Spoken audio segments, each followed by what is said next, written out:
الحمد للہ الحمد للہ الذی لم یزل عالما قدیرا حیا قیوما حیا قیوما سمیعا بصیرا قدیرا علیما خبیرا بصیرا الحمد للہ الذی انزل علی عبده الکتاب ولم یجعل له عوجا ونشهد ان سیدنا ومؤیدنا وحبیبنا ومولانا محمدا عبد اللہ ورسول اللہ اما بعد فاعوذ باللہ من الشیطان الرجیم بسم اللہ الرحمن الرحیم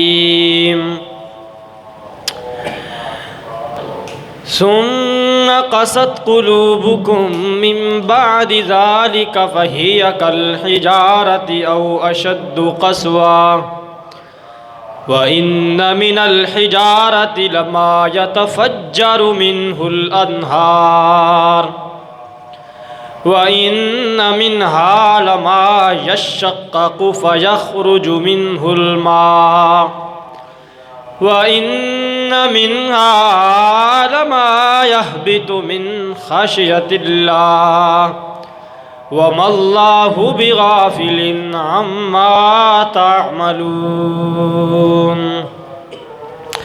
صدق اللہ العظیم قال النبی صلی اللہ علیہ وسلم لو كان بعدی نبی لکان عمر او کما قال النبی صلی اللہ علیہ وسلم قال النبي صلى الله عليه وسلم لأحد فإن عليك نبي وصديق وشهيدان أو كما قال النبي صلى الله عليه وسلم اللهم صل على محمد وعلى آل محمد كما صليت على إبراهيم وعلى آل إبراهيم إنك حميد مجيد اللهم بارك على محمد وعلى آل محمد كما باركت على إبراهيم وعلى آل إبراهيم إنك حميد مجيد عزیزان محترم بھائیوں بزرگوں السلام علیکم ورحمۃ اللہ وبرکاتہ۔ جس طرح کہ آپ حضرات کو علم ہے کہ محرم الحرام کا مہینے کا آغاز ہونے والا ہے، تو اسی مناسبت سے انشاءاللہ العزیز سیرت سیدنا فاروق اعظم رضی اللہ تعالی عنہ کے کچھ پہلو آپ کے سامنے ذکر کروں گا، پھر اس کے بعد حضرت حسین رضی اللہ تعالیٰ عنہ کی شہادت اور ان کی عظمت کا تذکرہ ایک دو جمعہ بعد ہوگا۔ اس کے بعد انشاءاللہ العزیز ہم ذکر کریں گے عظمت شہداء کا عنوان، جس کے اندر مشہور سب صحابہ اکرام کی شہادتیں اور شہادت کا مقام اور درجہ انشاءاللہ ذکر کریں گے۔ اللہ تعالیٰ سے دعا ہے کہ ہمیں اس پر عمل کرنے کی توفیق عطا فرمائے، اور اس کے بعد صحابہ اکرام کی زندگیوں کو پڑھنے اور ان کی سیرت پر عمل کرنے کی توفیق عطا فرمائے۔ عزیزان محترم، صحابہ اکرام کی زندگیاں کچھ اس طرح نہیں ہیں کہ ایک دو جمعے پر بات کی جائے اور ان کے مقام، ان کے مناقب، ان کے تذکرے ختم ہو جائیں۔ یہ تو بس ہم اس طرح سمجھے کہ خانہ پوری کرتے ہیں، کچھ پہلو ذکر کرتے ہیں، وقت ساتھ نہیں دیتا اور نیا عنوان شروع کر دیتے ہیں۔ حقیقت بات یہی ہے کہ صحابہ اکرام کی منقبت، ان کی شان اور عظمت اور مرتبے کے اندر جتنے الفاظ بولے جا سکیں انسان بولے، یہی الفاظ انشاءاللہ قیامت والے دن ہمارے کام آئیں گے۔ حضرت فاروق اعظم رضی اللہ تعالی عنہ اسلام کے دوسرے کمانڈر، دوسرے خلیفہ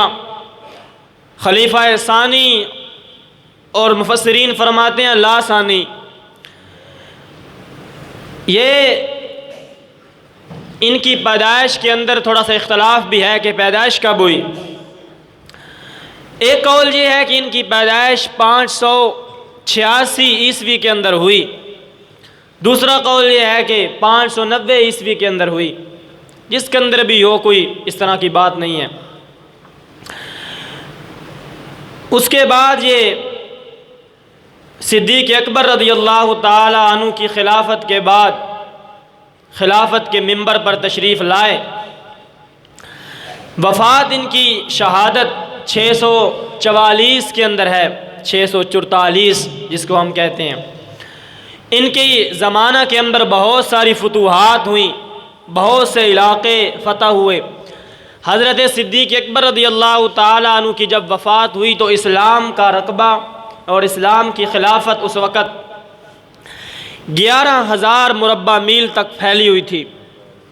اللہ کے پیغمبر صلی اللہ علیہ وسلم کی جب وفات مبارکہ ہوئی تو اس وقت اسلام صرف عرب کی حدود کے اندر تھا، عرب سے باہر نہیں۔ کچھ یمن کے علاقے تھے لیکن زیادہ تر عرب کی حدود کے اندر تھا۔ میں پہلے بھی جملہ کہتا رہتا ہوں کہ اللہ کے پیغمبر اپنی زندگی کے اندر تو عرب سے باہر نہیں نکلے، لیکن رسول اللہ صلی اللہ علیہ وسلم نے اپنے شاگرد ایسے تیار کیے ہیں کہ جنہوں نے اسلام کو پوری دنیا کے اندر ثابت کر دیا اور قائم کر دیا۔ فاروق اعظم رضی اللہ تعالیٰ عنہ کی جب خلافت کا آغاز ہوا تو 11 لاکھ مربع میل تک پھیلی ہوئی تھی، اس سے آگے بڑھی تو ان کی زمانہ کے اندر 22 لاکھ مربع میل اسلام کی خلافت پھیل گئی۔ پھر حضرت عثمان کے زمانے میں 44 لاکھ مربع میل، پھر حضرت معاویہ رضی اللہ تعالیٰ عنہ کے زمانہ کے اندر 65 لاکھ مربع میل تک اسلام کا جھنڈا لہرایا گیا تھی۔ اسی کو اقبال کہتا ہے کہ دشت تو دشت رہے دریا بھی نہ چھوڑے ہم نے، بحر ظلمات میں دوڑا دیے گھوڑے ہم نے۔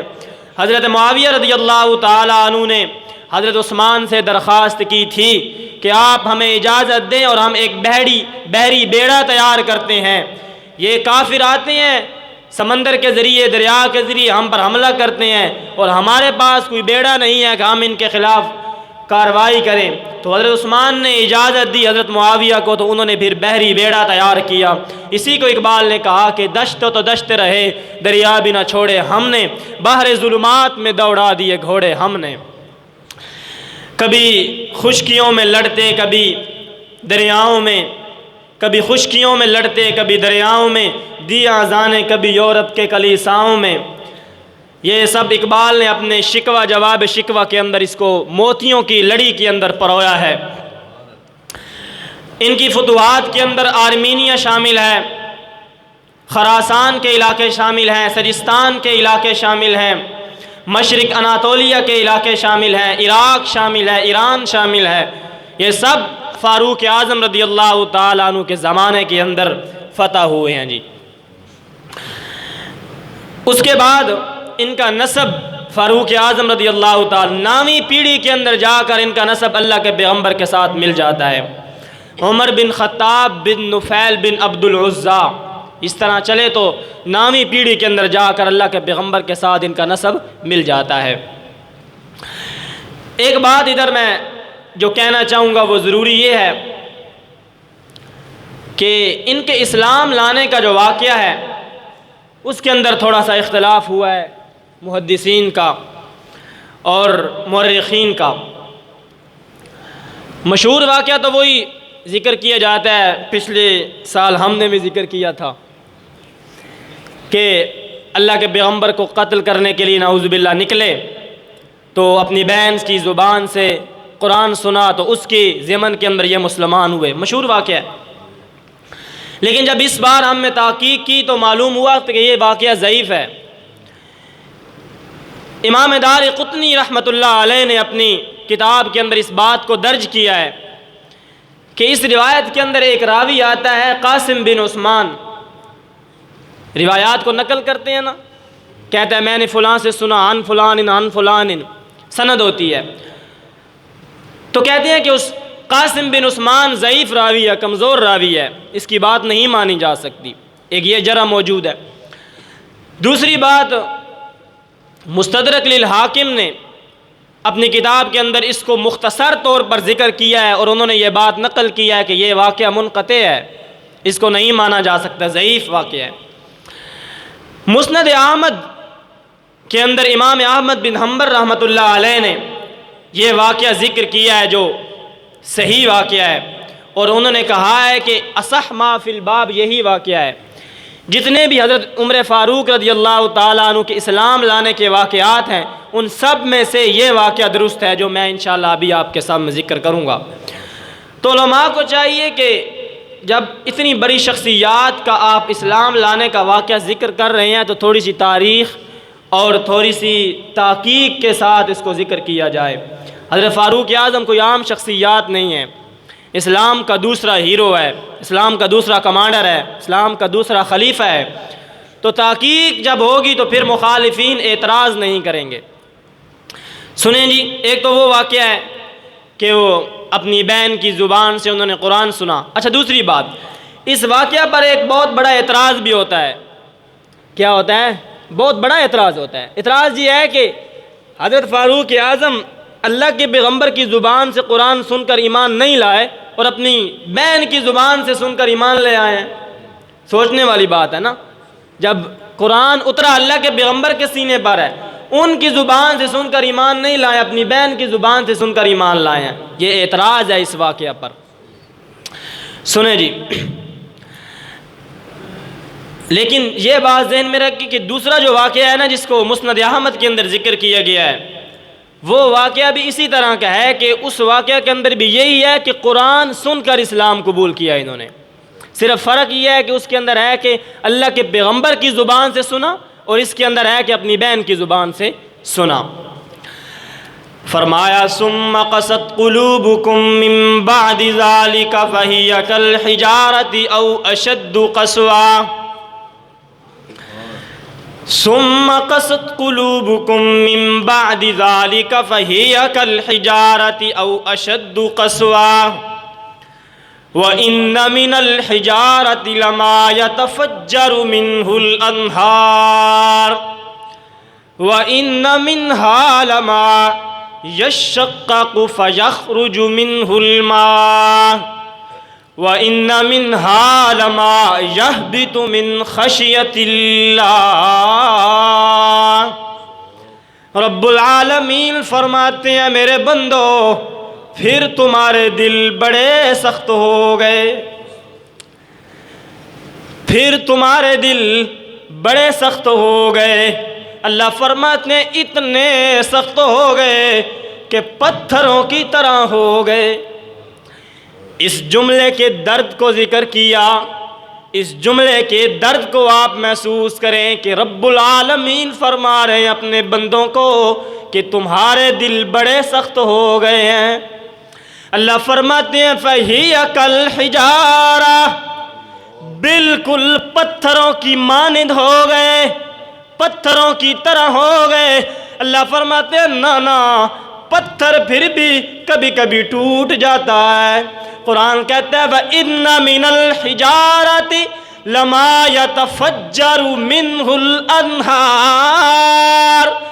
اللہ فرماتے ہیں پھر بھی پتھر تو کبھی کبھی ٹوٹ جاتا ہے اور ٹوٹنے کے بعد اس پتھر سے نہریں نکل آتی ہیں۔ اللہ فرماتے ہیں اے انسان، تیرا دل ڈرتا نہیں ہے، اسی طرح اللہ فرماتی ہیں پتھر تو کبھی ٹوٹ جاتا ہے اور اس سے نہریں نکل آتی ہیں، لیکن اے انسان تیرا دل پتھر سے بھی زیادہ مضبوط ہو گیا کہ تو میرے پیغمبر کی زبان سے قرآن سنتا ہے لیکن تیرا دل خون کے آنسو نہیں روتا۔ تیرا دل پتھر سے بھی زیادہ مضبوط ہو گیا۔ قرآن کہتا ہے وَإِنَّ مِنَ الْحِجَارَةِ لَمَا يَتَفَجَّرُ مِنْهُ الْأَنْهَارُ وَإِنَّ مِنْهَا لَمَا يَشَّقَّقُ فَيَخْرُجُ مِنْهُ الْمَاءُ۔ قرآن کہتا ہے پتھروں میں سے کچھ پتھر ایسے ہوتے ہیں جو شق ہو جاتے ہیں، جن کا سینہ چھلنی ہو جاتا ہے اور اندر سے پانی نکل آتا ہے۔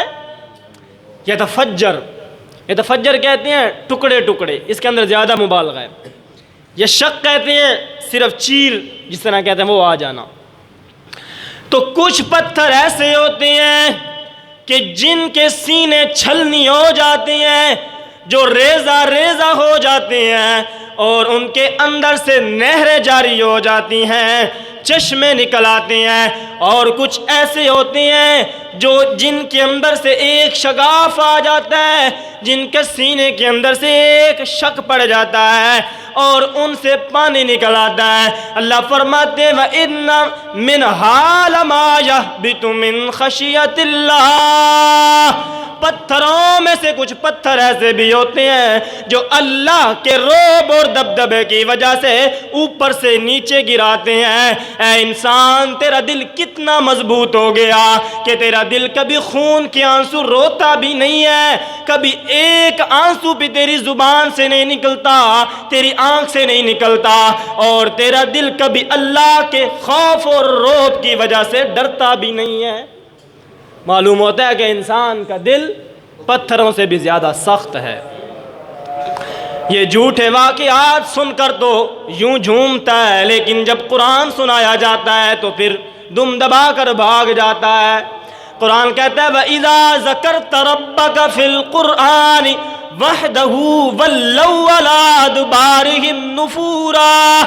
میرا پیغمبر جب تو اکیلے رب کا تذکرہ کرتا ہے اس وقت یہ دم دبا کر بھاگ جاتے ہیں۔ جھوٹے واقعات سناؤ تو یوں جھومتا ہے نا، لیکن جب قرآن سناؤ تو پھر بھاگتا ہے۔ دوسرے مقام پر فرمایا اِنَّا عَرَضْنَا الْأَمَانَةَ عَلَى السَّمَاوَاتِ وَالْأَرْضِ وَالْجِبَالِ فَأَبَيْنَ أَن يَحْمِلْنَهَا وَأَشْفَقْنَ مِنْهَا وَحَمَلَهَا الْإِنسَانُ۔ اللہ فرماتے ہیں میرا بندہ، ہم نے اس قرآن کو، ہم نے اپنی شریعت کو پہاڑوں پر پیش کیا، آسمانوں پر پیش کیا، زمینوں پر پیش کیا کہ ہماری امانت کو لے لو، ہمارے قرآن کو لے لو۔ قرآن کہتا ہے فَأَبَيْنَا، زمین نے بھی انکار کر دیا، معذرت کر لی، آسمانوں نے بھی معذرت کر لی، پہاڑوں نے بھی معذرت کر لی۔ اللہ فرماتے ہیں جب میری ساری مخلوق نے یہ قرآن لینے سے معذرت کر لی، وَحَمَلَهَا الْإِنسَانُ، اس وقت انسان نے کہا اللہ میں تیرے قرآن کو اٹھا لیتا ہوں۔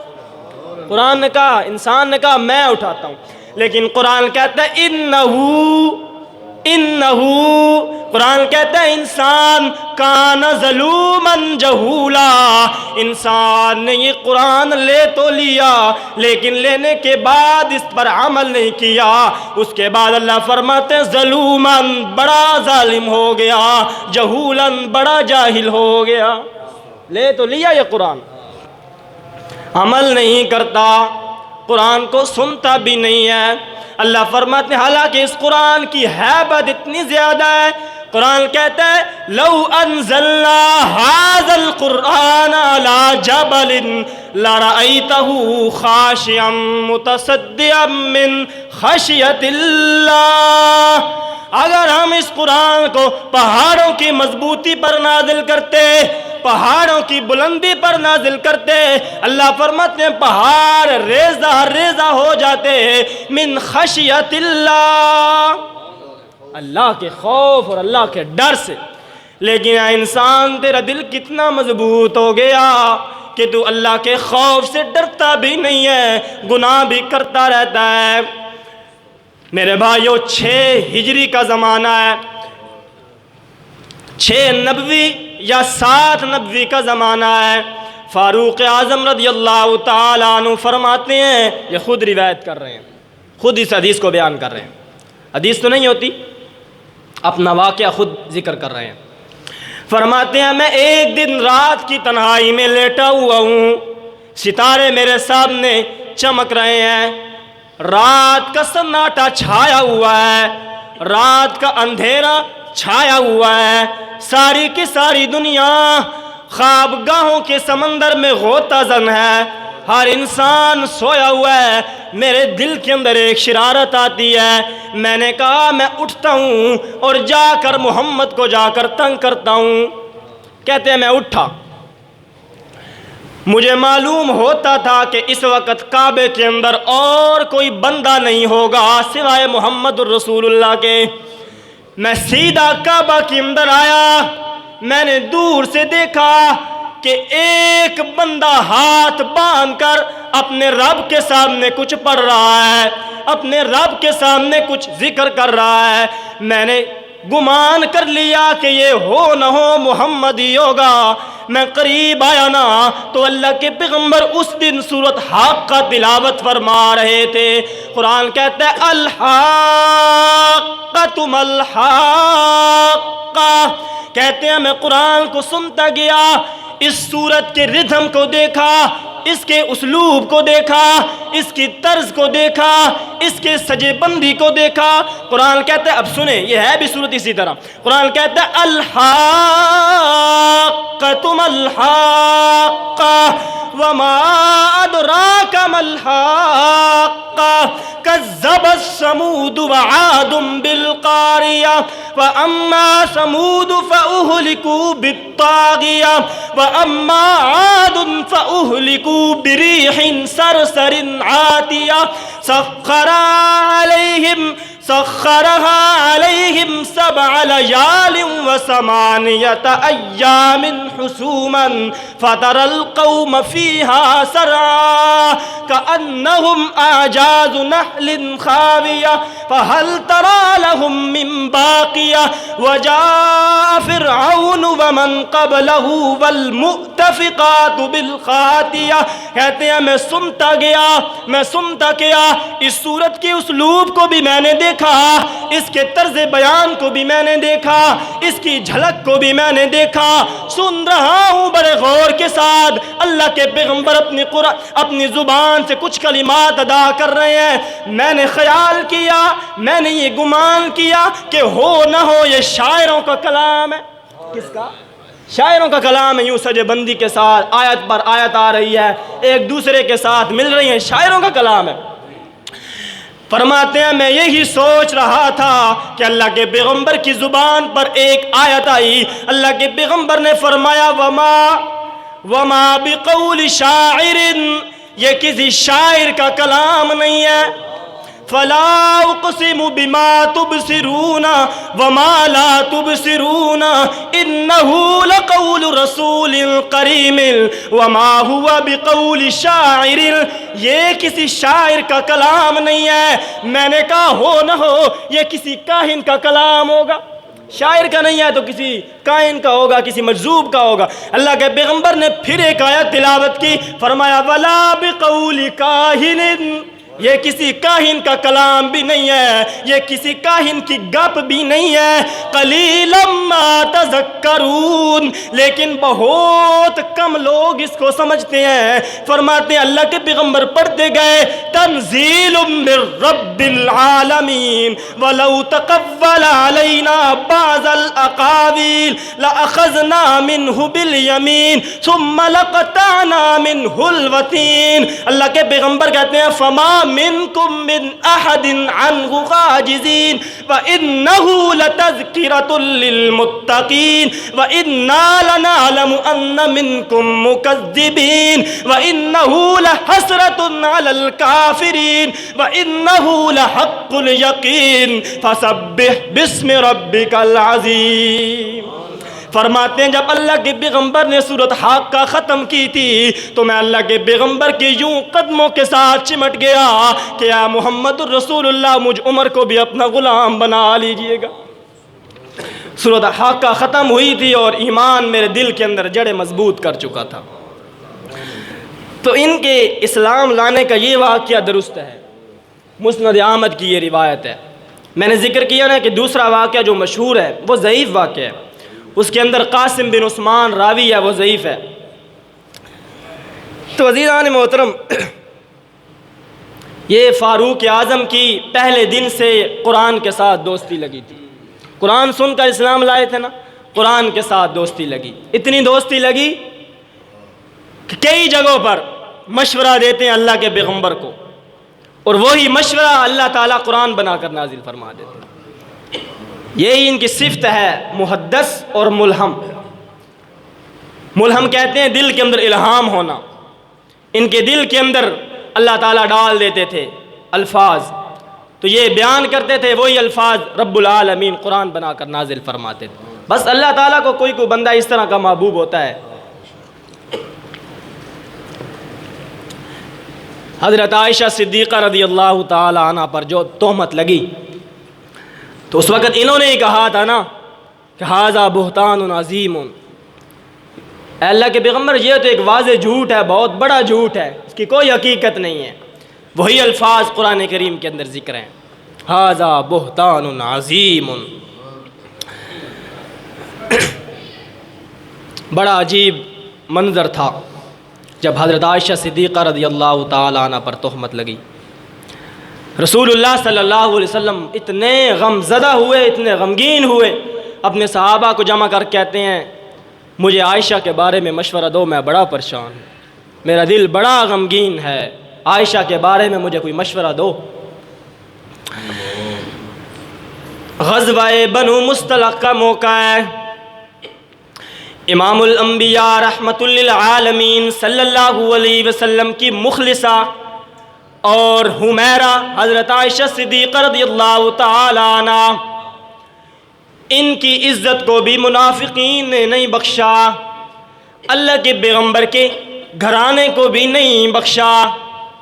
اس وقت بھی منافق مدینہ کی گلیوں میں کہتے پھرتے تھے کہ عائشہ کا کردار مشکوک ہے، اس وقت بھی کہتے تھے، اور آج بھی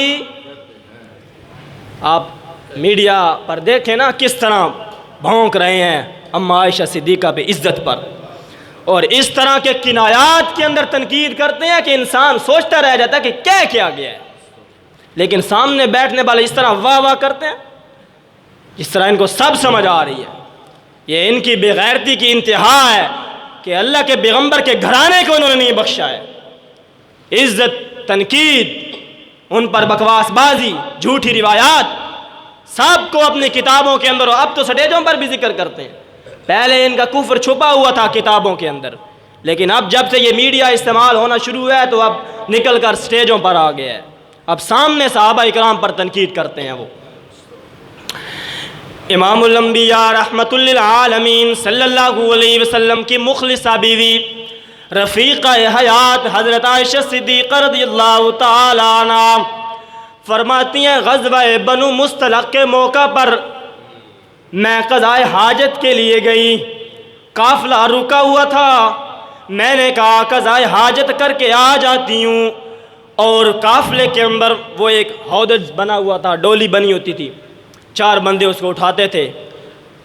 آپ کی عادت تھی کہ آپ ایک بیوی کو ساتھ لے جاتے تھے غزوات پر، تو اس غزوے کے اندر حضرت عائشہ صدیقہ رضی اللہ تعالیٰ عنہ ساتھ گئی۔ فرماتی ہیں میں نکلی نا قضاء حاجت کے لیے، جب واپس آئی تو قافلہ جا چکا تھا، میں ادھر ہی بیٹھ گئی، اور ایک بندہ صحابی رسول حضرت صفوان رضی اللہ تعالیٰ عنہ، اللہ کے پیغمبر نے ان کی ڈیوٹی لگائی کہ قافلے کے پیچھے اگر کوئی چیز گر جائے تو وہ اٹھا کر لانا۔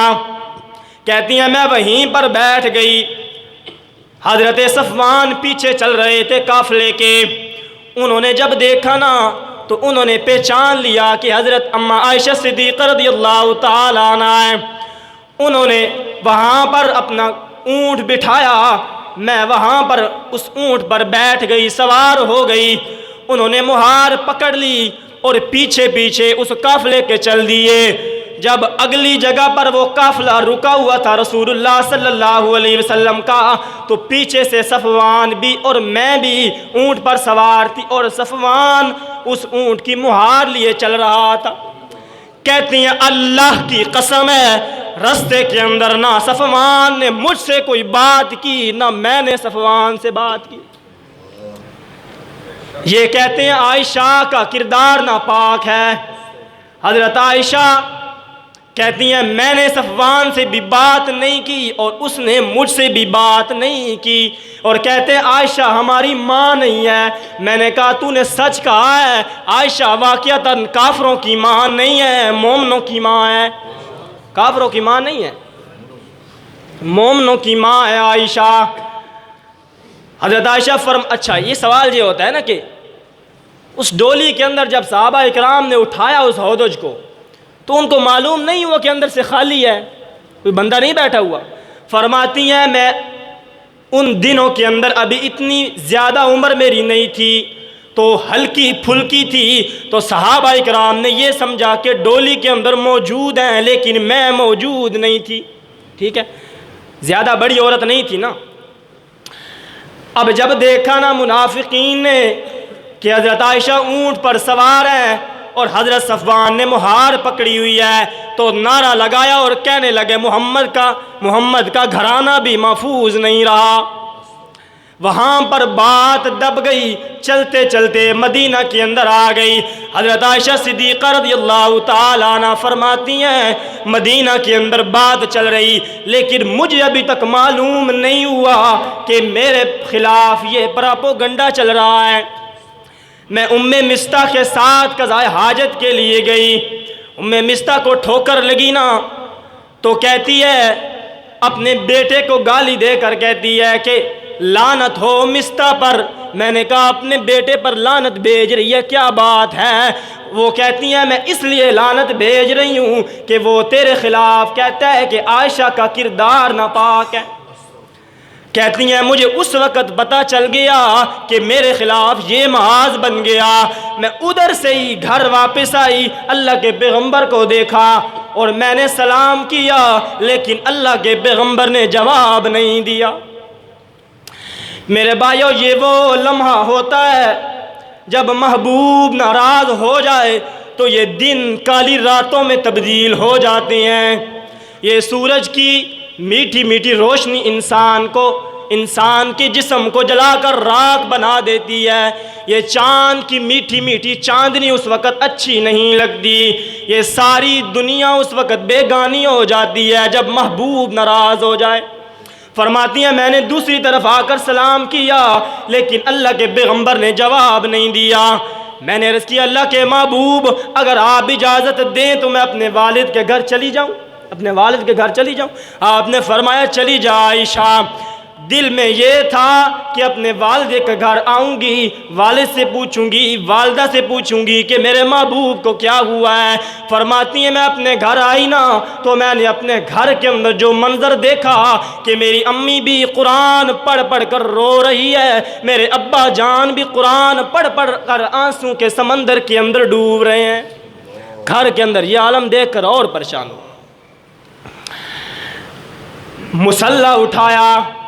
مسلح اٹھا کر گھر کے ایک کونے کے اندر گئی اور وہاں پر اللہ سے میں نے کہا اللہ ساری دنیا بیگانی ہو چکی ہے، آج تیرے سوا میرا کوئی داتا بھی نہیں، میرا کوئی پروردگار بھی نہیں، اللہ میرے بارے میں کوئی فیصلہ اتار دے، میرے بارے میں کوئی اعلان فرما دے۔ حضرت عائشہ فرماتی ہیں مجھے یقین تھا کہ رب العالمین میرے بارے میں ضرور کوئی فیصلہ کریں گے، اور میں اللہ سے کہتی ہوں اللہ تو ہی تو ہے نا جو آدم کی دعاؤں کو سنتا ہے، تو ہی تو ہے نا جو زکریا کے آنسوں کو پوچھتا ہے، تو ہی تو ہے نا جو یوسف کے آنسوں کو پوچھتا ہے، تو ہی تو ہے نا جو سارے کے سارے اپنے بندوں کے آنسوں کو پوچھتا ہے۔ آج تیری ایک چھوٹی سی بندی، حضرت عائشہ فرماتی ہیں میں نے کہا میں چھوٹی سی بندی اللہ تیرے سامنے آئی ہوں، میرے آنسوں کو پوچھ لے۔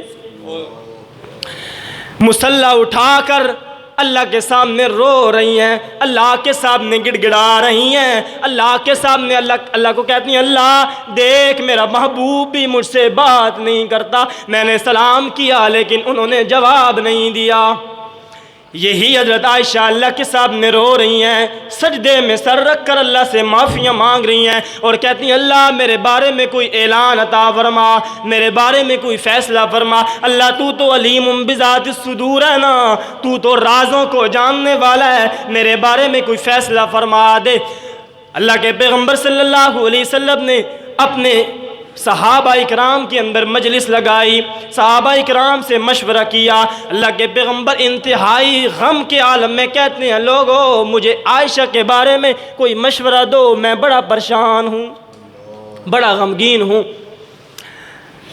حضرت فاروق اعظم ایک طرف سے آواز آتی ہے، حضرت علی المرتضیٰ رضی اللہ تعالیٰ عنہ فرماتے ہیں اللہ کے پیغمبر اگر عائشہ کا کردار ناپاک ہوتا تو رب العالمین ضرور آپ کو بتا دیتے، کیونکہ میں نے خود دیکھا ہے کہ آپ کے پاؤں مبارک پر ایک مرتبہ نجاست لگ گئی تھی تو رب العالمین نے جبریل امین کو بھیج کر اس نجاست کو صاف کرنے کا حکم دیا تھا۔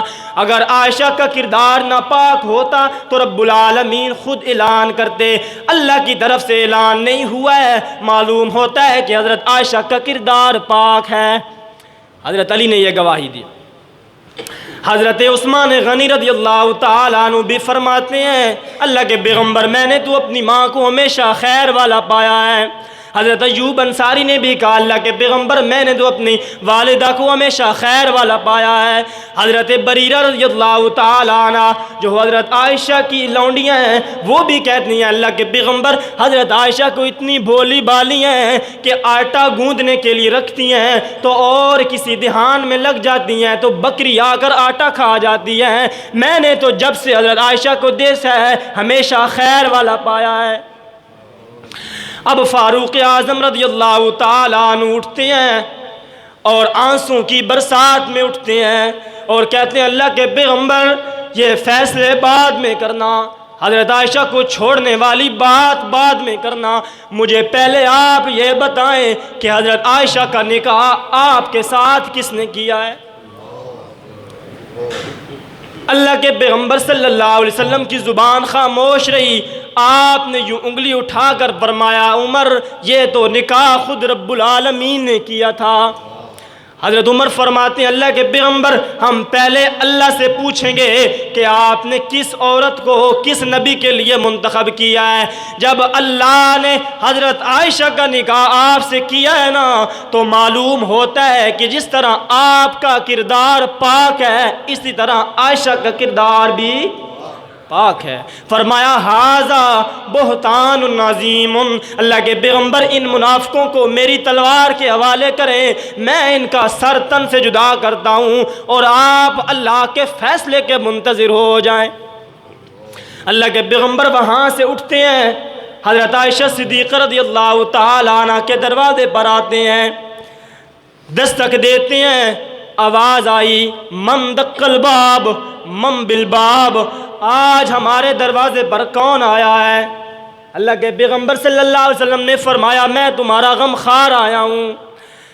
حضرت عائشہ کے پاس تشریف لے گئے اور فرماتے ہیں عائشہ جو کچھ کہنا چاہتی ہو کہوں، میں سننے کے لیے آیا ہوں۔ یہ پھر درد کی انتہا ہے کہ اللہ کے پیغمبر کہتے ہیں عائشہ کچھ بات کہو، میں تمہاری صفائی سننے کے لیے آیا ہوں۔ زندگی کے اندر ایک انسان ایسا رکھیے گا ضرور جو آپ سے کبھی بھی صفائی نہ مانگے، کبھی آپ کو تنہا نہ چھوڑے زندگی کی مشکلات کے اندر، اور جس وقت وہ انسان آپ کو تنہا چھوڑ جائے تو پھر سمجھ لیجئے گا کہ یہ دنیا بدل چکی ہے۔ ایک انسان ایسا دوست رکھیے گا ضرور۔ حضرت عائشہ فرماتی ہیں اللہ کے پیغمبر نے جب مجھ سے پوچھا نا کہ عائشہ کچھ کہو میں سننے کے لیے آیا ہوں تو میں نے کہا اشکو بسی بحزنی اللہ، اے اللہ کے پیغمبر جو کچھ کہنا تھا میں اپنے پروردگار کو کہہ چکی ہوں۔ میری تو آج وہی حالت ہے جو ابو یوسف کی حالت تھی۔ فرماتی ہیں مجھے اتنا غم تھا کہ میں حضرت یعقوب کا نام بھی بھول چکی تھی۔ ابو یوسف کہہ دیا حضرت یعقوب کو۔ اللہ کے پیغمبر یہی باتیں کر رہے ہیں۔